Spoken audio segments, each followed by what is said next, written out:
বিসমিল্লাহির রহমানির রহিম। আন্তর্জাতিক শ্রম দিবস উপলক্ষে বগুড়া জেলা বাস মুগাস কোচ মাইক্রো পরিবহন শ্রমিক ইউনিয়ন কর্তৃক আয়োজিত আজকের এই সংক্ষিপ্ত আলোচনা সভার সভাপতি সংগঠনের সংগ্রামী সভাপতি সাবেক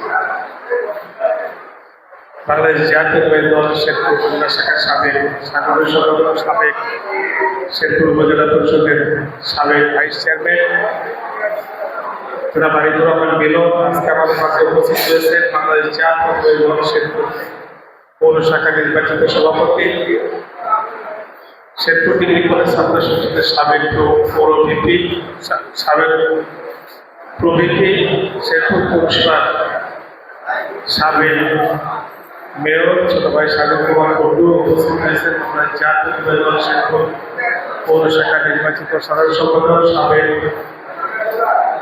৯ নম্বর ওয়ার্ডের বারবার নির্বাচিত সাবেক কাউন্সিলর, শেরপুর ডিগ্রি কলেজ ছাত্র সংসদের সাবেক জিএস ছোট ভাই ফিরোজ আহমেদ জিএল উপস্থিত হয়েছেন। বাংলাদেশ জাতীয়তাবাদী দল শেরপুর উপজেলা শাখার সাধারণ সম্পাদক, সাবেক ছাত্রনেতা জাহিদুর রহমান টুল্লু উপস্থিত হয়েছেন। বাংলাদেশ জাতীয়তাবাদী দল জাতীয় কৃষক দল শেরপুর উপজেলা শাখার আহ্বায়ক আমাদের